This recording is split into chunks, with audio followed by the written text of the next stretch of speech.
नमस्कार मित्रों, मैं reiki grand master Manish Sharma और आज आपको तीसरे नेत्र के लिए एक ऐसी मुद्रा बताऊंगा जो महामुद्रा है। मुद्रा नहीं है, मुद्रा एक अलग चीज है, महामुद्रा एक अलग चीज है। और इसके मेरे पास हजारों हजारों लाखों लाखों अनुभव है, क्योंकि जब मैं बताता हूं तो लोग करते हैं, फिर जब अनुभव उनके आते हैं तो उससे मुझे चीज़ें समझ में आती हैं कि कैसे उन्होंने निरंतर इसके ऊपर काम किया। 4 दिन करके छोड़ दिया वो अलग है, लेकिन जो निरंतर काम करते हैं तो ऐसे चमत्कार मिलेंगे कि आप सोच नहीं सकेंगे। तो ऐसी एक महामुद्रा आज आपको बताऊंगा जो तीसरा नेत्र भी खोल देती है और भविष्य की होने वाली घटनाएं आपको पहले दिखाना शुरू कर देती है, कब क्या होने वाला है। तो इसमें आपको मैं अपना अनुभव भी बताता हूं कि कैसे कैसे इसके मैंने अनुभव देखे थे कि ये कैसे कैसे काम करती है। और ये जो मैं रेकी कोर्स करवाता हूँ उसका ये कंपलसरी एक हिस्सा है, तो इसको कम से कम 21 मिनट करना अनिवार्य है। बहुत सारे लगातार मेरे रेकी के कोर्स होते हैं तो लोग सीखते हैं, तो उसमें ये एक अहम हिस्सा है कि ये करनी ही करनी है आपको। 21 मिनट हर रोज करनी है। जिनको थर्ड आई तक पहुंचना है या थर्ड आई सूक्ष्म जगत को देखना है, जितना भी सूक्ष्म जगत है उसको देखना है, देवी देवता किसी की चेकिंग करनी है, सामने वाला उसको क्या है क्या नहीं उसको देख लेना, महसूस करना, वो सारी शक्ति वो करना है, तो उसके लिए अनिवार्य है ये मुद्रा। और ये बड़ी आराम से काम कर देती है। लोग सीधा सीधा पूछते हैं थर्ड आई कैसे खोल दो, तो थर्ड आई खोल दो, हमारी थर्ड आई खुल जाए, हमको दिखने लग जाए। ऐसा पॉसिबल नहीं होता कि आपको शक्तिपात करें या कुछ इस प्रकार की कर दे तो आप देखने लग जाएंगे। थर्ड आई तो खुल जाएगी, थर्ड आई 10 मिनट में खुल जाएगी। थर्ड आई में कोई बड़ी बात नहीं है। आप नहीं देख सकते, कारण ये आपकी ऊर्जा बहुत नीचे है। व्यक्ति का जीवन स्तर मूलाधार का है, उसका एकदम पशुओं जैसी वृत्ति है, खाना पीना नहाना, बस यही जो नीचे से नीचे की बुद्धि है वो है। किसी की थोड़ी सी ऊपर उठी, घूमना फिरना, ये स्वादिष्ट स्थान तक पहुंच गया, थर्ड आई के लिए चाहते हैं, नहीं हो पाएगा। मणिपुर चक्र तक सारी जीवन ऊर्जा सिमटी हुई है और कहते हैं कि थर्ड आई से सब दिख जाएगा, तो नहीं होता। ऊर्जा को खींच के, जीवन ऊर्जा को यहां लाना पड़ेगा, तब आप थर्ड आई से देखने में सक्षम हो पाते हैं। तो ये उसी की विधि आपको दे रहा हूं। जब सारी आपकी जीवन ऊर्जा, चक्रों की ऊर्जा, जीवन ऊर्जा, चक्रों की ऊर्जा, पूरी कुंडलनी की ऊर्जा यहां पे केंद्रित होने लगेगी, तब आप सूक्ष्म रूप से देखने लगेंगे। तो ये इतनी ज्यादा पावरफुल और इतनी ज्यादा महत्वपूर्ण है कि इसको मैं अपने कोर्स का लाजमी हिस्सा रखता हूं कि ये करनी करनी है। वही मुद्रा आपको बताने जा रहा हूं। ये और भी लोगों ने बताई हुई है, लेकिन वो बड़ी मुश्किल है। आंखें ऐसे गड़ा के आप नहीं कर सकते। मैं खुद 5 मिनट करूं तो चक्कर आ जाए, 2 4 5 मिनट में बड़ी मुश्किल होती है। ऐसे आंखें गड़ा के केवल एक ही स्थान पे, जिन्होंने छोटी उम्र से अभ्यास किया हुआ है इसका वो कर सकते हैं, लेकिन आपको बड़ी सॉफ्ट तरीका इसका दे रहा हूं। तो ये है शांभवी महामुद्रा।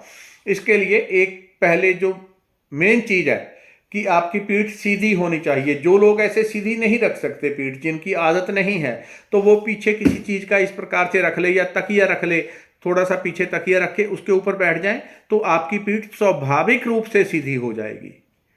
ठीक है, पूरा आपने तकिए के ऊपर नहीं बैठना। आपकी पीछे रीढ़ की हड्डी जो होती है उसके नीचे आप एक हल्का सा तकिया रख लें या कोई कपड़ा रख लें, तो उससे ऑटोमेटिकली आपकी रीढ़ की हड्डी सीधी हो जाएगी।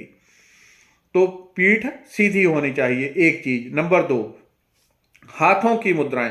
अगर आप कोई मुद्रा लगाने चाहते हैं किसी भी प्रकार की, ठीक है, तो योनि मुद्रा, लिंग मुद्रा, जैसी भी, या कुछ भी नहीं, तो आप इस प्रकार से हाथों को फंसा लें, अथवा सिंपल, ठीक है, इस प्रकार से तीनों उंगलियों को जोड़ लेना है, इसको इस प्रकार से कर लेना है।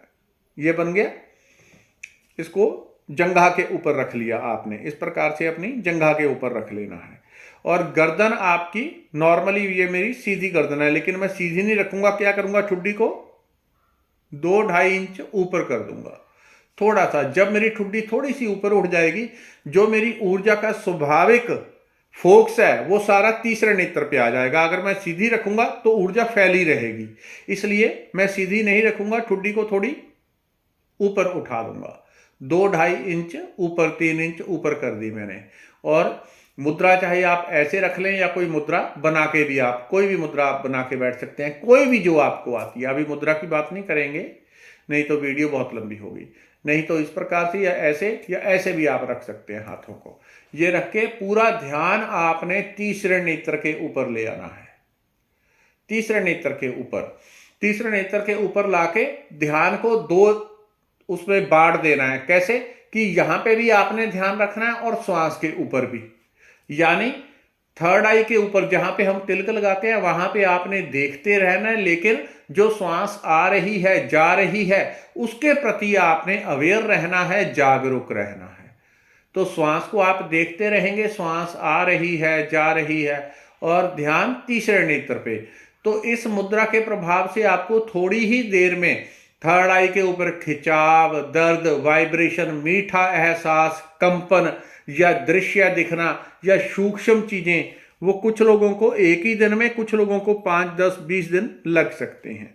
तो ये थोड़ा सा टाइम लग सकता है। इस मुद्रा को कितनी देर? 21 मिनट। तो जब अगर आप अलार्म 21 मिनट से ज़्यादा हो जाए तो कोई दिक्कत नहीं है, 25, 30 जितना मर्जी, 1 घंटा भी आप कर लें तो वो जल्दी सिद्ध हो जाएगी। अगर इसको कर लेंगे तो इससे खेचरी मुद्रा स्वाभाविक रूप से सिद्ध होने लग जाती है, क्योंकि जो ऊर्जा है, ऊर्जा के साथ में रस आने लगता है और वो रस आके जीभा के ऊपर टपकता है, लेकिन वो अलग विज्ञान है।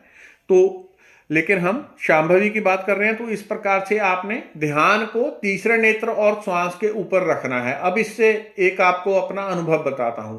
केवल यहाँ पे श्वास को देखते रहना है, श्वास आ रही है जा रही है, और थर्ड आई के ऊपर देखते रहना हल्का सा। अगर किसी को बहुत ज्यादा दर्द हो तो वो अपने ध्यान को श्वास के ऊपर थोड़ी देर ले आए। जैसे ही ध्यान को श्वास के ऊपर लाएंगे, यहां से हटा के केवल यहाँ पे आपका वो दर्द गायब होने लग जाएगा। अगर किसी को और भी ज्यादा दर्द, ज्यादा कई बार माथे में थर्ड आई पे होने लगे, तो ध्यान अपना हृदय केंद्र पे ले आए। हृदय चक्र आपका खुलने लगेगा। उसके बाद वापस यहीं पे थर्ड आई और श्वास के ऊपर, यहीं पे आपने ध्यान लेके आना है। केवल इसको देखते रहना है। थर्ड आई के आप देखेंगे, धीरे धीरे आप देखते जा रहे हैं, तो जैसे जैसे देखते जा रहे हैं वैसे वैसे वो सूक्ष्म जगत धीरे धीरे आपके सामने खुलने लगेगा। जब मैंने इस मुद्रा को पहले पहले किया था, बहुत पुरानी बात है, तो पहले पहले करने के बाद मुझे एक इससे सिद्धि मिलने लगी।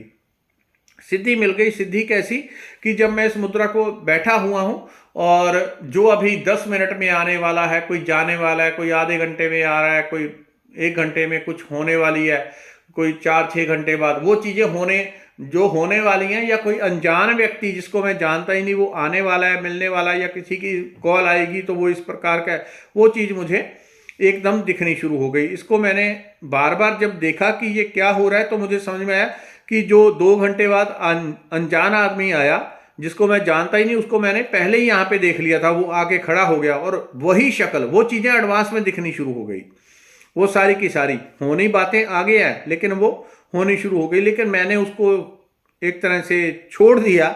इस मुद्रा का मैंने क्रम बदल दिया, इसमें ब्रेक करके इसका क्रम बदल दिया, क्योंकि सबके जीवन के अपने अपने लक्ष्य होते हैं। तो मैंने, क्योंकि मुझे ये भविष्य देखना, क्या होने वाला है क्या नहीं, मुझे उन चीज़ों से मतलब नहीं है। जो होना मैंने, वो मेरा सब मैनेज हो ही जाएगा, वो भगवान करेंगे। तो मुझे उसकी वो लेना देना नहीं है कि कौन आने वाला है, जाने वाला है, क्या होने वाला है। क्योंकि अगर इस चक्कर में मैं पड़ता तो उससे जैसे जैसे मेरे कभी मुंह से निकल जाता है कि ऐसा होने वाला है, ऐसे होने वाला है, तो लोगों में एकदम प्रचार होने लग जाता है कि इसको तो सब पता है, ये तो बड़ा चमत्कारी है। जब प्रचार आपका होने लग जाता है तो आपके अंदर जो भक्ति होती है, साधना होती है, वो सारी मिट्टी में मिलनी शुरू हो जाती है। तो प्रचार वहां पे हो जहां आपको कोई तंग करने वाला ना हो। अगर ऐसा प्रचार यहाँ पे हो जाता, और कभी ना कभी वो बातें मुंह से निकल जाती हैं कि ऐसा मत करना, ऐसा होगा ऐसा होगा, अगर वो चीजें निकलने लग जाएंगी तो जितने भी लोग हैं वो सब आपके पैरों की तरफ भागेंगे। और भागे तो अहंकार कभी भी पैदा हो सकता है। हम ऐसे जगत में रहते हैं, अहंकार पैदा होगा तो साधना सारी की सारी रुक जाती है। व्यक्ति की जो भी उसके अंदर परमात्मा की कृपा होती है, वहां पे एकदम बैरियर आ जाएगा। तो मैंने तो इस कारण से छोड़ दिया। लेकिन जिनको थर्ड आई इत्यादि में रस हो, वो करना हो, वो इसको करें। हाँ, अगर इस प्रकार की सिद्धि नहीं चाहिए तो बीच में आप 8 दिन 10 दिन गैप देके दोबारा शुरू कर लेना। वो सिद्धि बंद हो जाएगी, भविष्य दर्शन की आपको कुछ दूसरी आपके अनुकूल सिद्धि मिल जाएगी। आप वहां पे प्रार्थना कर सकते हैं कि मुझे इस प्रकार की नहीं, अगर प्रभु आपने कोई सिद्धि देनी है तो ये सिद्धि दें, या भगवान अपनी भक्ति की सिद्धि दें, योग की सिद्धि दें, मुक्ति की सिद्धि दें। अगर ऐसी कोई सिद्धि जो आपको नहीं चाहिए तो आप इसको 5-7 दिन छोड़ दें, उसके बाद प्रार्थना करके दोबारा शुरू करें, तो आपके अनुकूल चीज़ें होने लग जाती हैं। धन्यवाद, नमस्कार।